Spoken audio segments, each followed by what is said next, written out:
मजबूत विपक्ष बनकर के उभरे दरभंगा जिला के राजद के जिला अध्यक्ष उदय शंकर यादव। जी हां, आपने सही सुना। बिहार में जहां मुख्य विपक्षी पार्टी के रूप में वर्तमान में राष्ट्रीय जनता दल ही है और उसके जिला अध्यक्ष उदय शंकर यादव ने आज बखूबी जनता की आवाज़ बनकर ये साबित कर दिया कि हम मजबूत विपक्ष हैं। जनता के साथ अगर कुछ भी गलत होता है तो हम इस लड़ाई को सड़क से सदन तक लड़ेंगे, बर्दाश्त नहीं कर सकते। आज उन्होंने लोगों के लिए सरकार द्वारा उपलब्ध अनाज के बड़े घोटाले और इसकी मदद करने वाले भ्रष्टाचारी को लेकर एक बड़ा कॉन्फ्रेंस अपने आवासीय कार्यालय पर कर खुलासा किया है।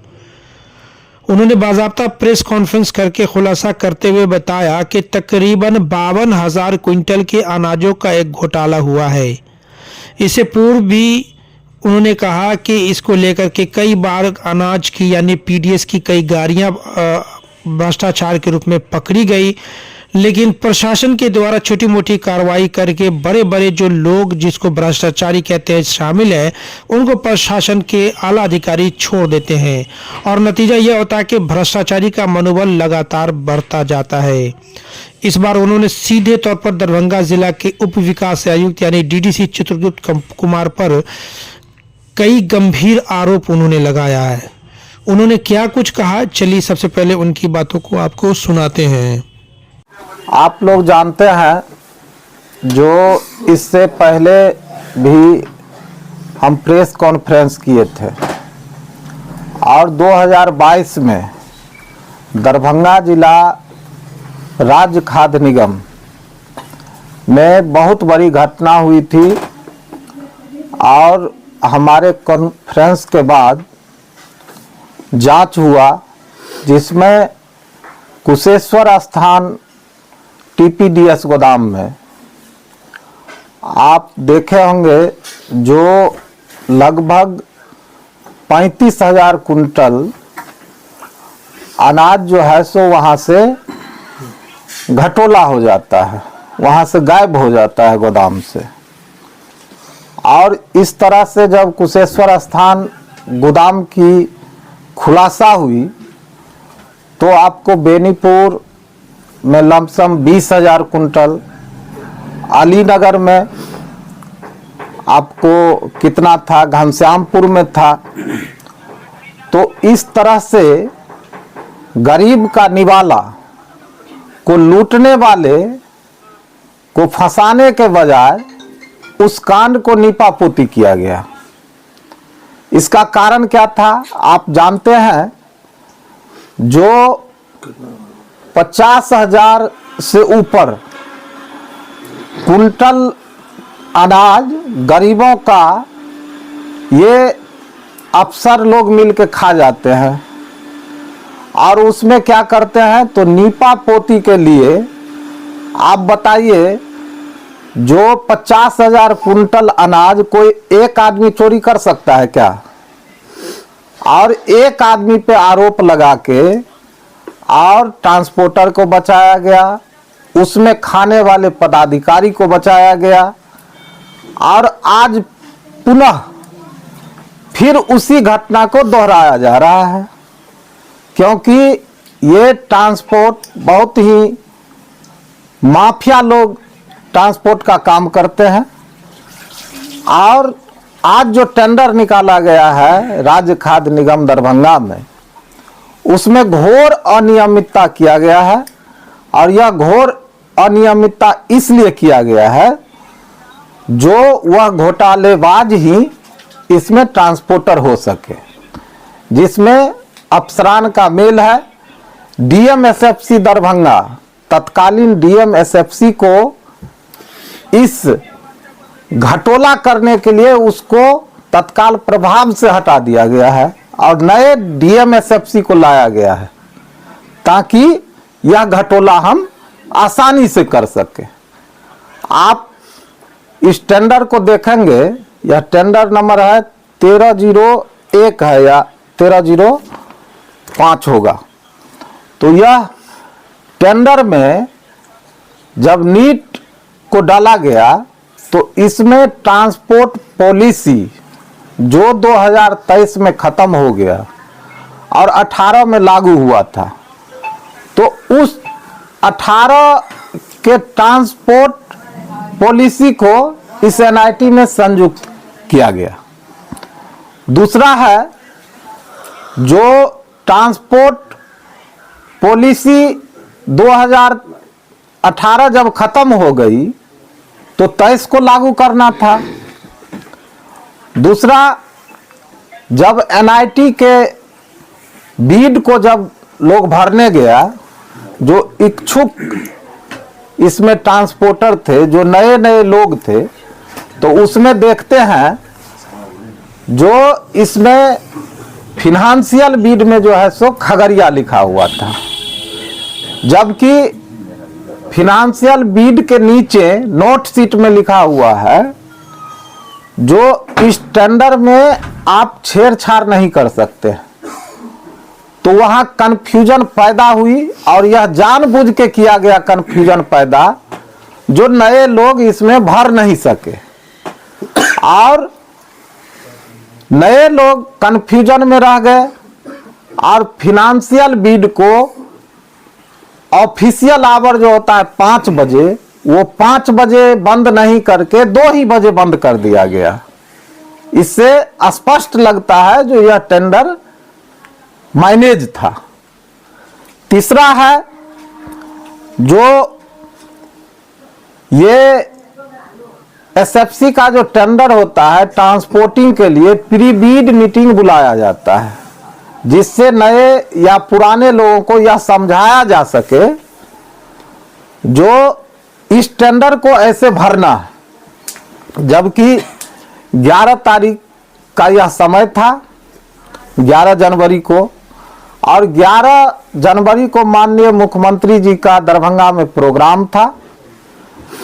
उसके कारण यह प्री बीड मीटिंग जो है सो बुला के लोगों को समझाया नहीं गया, जिसके कारण उन्हें शुद्धि पत्र एक जारी करना था और अगला टाइम देना था, वह टाइम भी नहीं दिए और इस टेंडर को 25 तारीख को ड्रॉप कर दिया गया। आप जानते हैं किसी भी पेपर को बनाने के लिए 15 से 21 दिन का समय लगता है, तो जब 15 से 21 दिन का प्रावधान है, 11 तारीख को प्री बीड मीटिंग नहीं हो रहा है, तो 25 तारीख तो 14 दिन ही होता। Doctor Nawaz dental, skin, hair and laser clinic Darbhanga. इस क्लिनिक में बाल झड़ना, डैंड्रफ, गंजापन, पिंपल, चेहरे पर झुर्रियां एवं दाग धब्बे, सफेद दाग के निशान, चोट के निशान, चेहरे पर कालापन सहित हेयर ट्रीटमेंट और दांतों का संपूर्ण इलाज होता है। हमारे 2 क्लिनिक है। पहला क्लिनिक नियर मिल्लत कॉलेज रहम खां दरभंगा और दूसरी clinic Gangwara near Mithila power mill Darbhanga होता है। तो 14 दिन में इस टेंडर को ड्रॉप कैसे करा दिया गया? ये एक प्लानिंग था जो माफिया लोगों को इसमें लाना था। चौथा है, जो ट्रांसपोर्ट पॉलिसी में यह नियम है, जो आप अगर ट्रांसपोर्ट का टेंडर करते हैं तो आप ट्रांसपोर्ट कमेटी का जो बैठक है उसको बैठक को करवा के और तब इस टेंडर को निकाला जा सके। तो इस टेंडर में ट्रांसपोर्ट कमेटी का कभी बैठक नहीं हुआ। यह घोर अनियमितता है। नीट के साथ आपको ये जो एनआईटी का जो पेपर का जो कटिंग होता है उसको नहीं लगाया गया, यह भी घोर अनियमितता है। इसलिए कि उस पेपर के कटिंग को लगाता तो आज लोग समझ पाते। इसलिए इस टेंडर में जो नए लोग हैं वो लोग कोर्ट भी गए हैं, रीट भी दायर किए हैं, लेकिन हमें मालूम चला कल जो जिला अधिकारी के अब्सेंट में, जिला अधिकारी अभी छुट्टी पे हैं और जो पदभार ग्रहण किए हुए हैं वो पदाधिकारी टेंडर से मैनेज करके और इस टेंडर को बाजबरदस्ती खोलना चाहते हैं, जबकि यह घोर अनियमितता इस टेंडर में की गई है। मैं उन जिला पदाधिकारी को बताना चाहता हूं जो प्रभार लिए हुए हैं, जो इससे पहले गरीबों के निवाला को इस जिला के अफसरान और ट्रांसपोर्टर मिलके 52,000 से ऊपर अनाज को खा गए हैं। टेंडर में पारदर्शिता होना चाहिए। अगर ऐसा नहीं होता है तो राष्ट्रीय जनता दल इस लड़ाई को सड़क से सदन तक लड़ेगी और गरीबों का जो निवाला निगलने के लिए तैयार है उसको निगलने नहीं दिया जाएगा। देखिए, उप विकास आयुक्त दरभंगा के ड्राइवर द्वारा यह सेटिंग किया गया है जो इस टेंडर को खोला जाए। ड्राइवर का नाम बताइए। और उस ड्राइवर, आप लोग पता कीजिए जो वो ड्राइवर जो है किसका है, किस ऑनर का गाड़ी है, और वह ऑनर एसएफसी को लूटता है और वह बड़े पैमाने पे बहुत बार उनके यहाँ रेड भी पड़ा और रेड में उनका गाड़ी भी धराया, कितना बार केस भी हुआ है। लेकिन ऐसे माफियाओं के चंगुल से लोग नहीं बच पाते हैं, इसलिए कि उनके पास पैसा है और पैसा से यह मैनेज किया जाता है। ये थे दरभंगा राजद के जिला अध्यक्ष उदय शंकर यादव। इस आरोप के बारे में जब वहां मौजूद दर्जनों की संख्या में आए पत्रकारों ने डीडीसी चित्रगुप्त कुमार से उनका पक्ष जानना चाहा और उनके कार्यालय पहुंचे तो उन्होंने ऑफ द रिकॉर्ड इन तमाम आरोप को बेबुनियाद और निराधार बताया। उन्होंने कहा कि ये तमाम बातें ऑनलाइन होती है, इसलिए सवाल ही नहीं उठता है कि कहीं भी कोई चीज़ गलत हो। अब उन्होंने अपना प्रतिक्रिया देते हुए क्या कुछ कहा, ज़रा डीडीसी चित्रगुप्त कुमार की बातों को भी आपको सुनाते हैं। आप पर राष्ट्रीय जनता दल के जिलाध्यक्ष ने गंभीर आरोप लगाया है टेंडर को लेकर के, क्या प्रतिक्रिया आपकी है? देखिए, टेंडर अभी तक तो खुला ही नहीं है। जो परिवहन समिति की बैठक होनी थी वो 27 तारीख को होनी थी। 27 तारीख को टेंडर नहीं खुल सका। 27 तारीख को मेरा जो है बैठक था पंचायती राज विभाग का पटना में, और 23 तारीख को ही जिला प्रबंधक का ट्रांसफ़र हो गया, जिसके कारण कि टेंडर खुला ही नहीं है। टेंडर गिराने के दिन उनका आरोप है कि 2 ही बजे टेंडर को बंद कर दिया गया। वो जो भी होगा वो तो निविदा का जो शर्त होता है उसमें मेंशन किया हुआ रहता है कि कब तक और किस तारीख तक और किस समय तक आप टेंडर गिरा सकते हैं। तो अगर निविदा के शर्तों में वो है कि 2 ही तारीख तक 2 ही बजे तक टेंडर लिया जाएगा तो दैट इज जस्टिफाइड। सर, आपके पास कोई आवेदन जमा हुआ इस टेंडर को लेकर? हाँ, हमारे पास एक आवेदन कल आया है परसों, जिसमें कि वो लिखा हुआ है कि ये सारी गलतियां हुई हैं, टेंडर को रद्द कर दिया जाए। इस तरह का किया गया, तो वो मैंने आवेदन जो है फॉरवर्ड कर दिया है डीएमएसएफसी को। डीएमएसएफसी जो है फाइल के माध्यम से डीएम साहब के परमिशन के लिए रखेंगे। सर, जिलाध्यक्ष का एक बड़ा आरोप यह है कि टेंडर को लेकर के किस तरीके से भरना है, इसको एक बैठक होनी थी 11 तारीख को, लेकिन माननीय मुख्यमंत्री का दौरा था, वो प्री बिडिंग बैठक भी नहीं हुई। उसकी जानकारी मुझे नहीं है, अगर होगा तो उस पर हम लोग देखेंगे। आपके ड्राइवर के माध्यम से आप पर जो है वो 50 लाख का के रूप में मैनेज करने की बात आई है इस टेंडर को।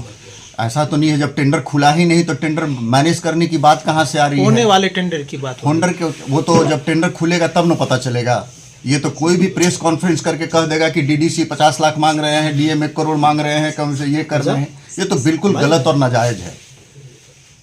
जब टेंडर खुला ही नहीं तो टेंडर मैनेज की बात कहाँ से होती है? जो ड्राइवर है, ड्राइवर की इतनी औकात नहीं है, वो एक प्राइवेट ऑपरेटर है, प्राइवेट ड्राइवर है वो। ये बस केवल आरोप लगाने के लिए, मनगढ़ंत आरोप लगाने के लिए इस पर प्रेस कॉन्फ्रेंस किया गया है। ये जस्टिफाइड नहीं है।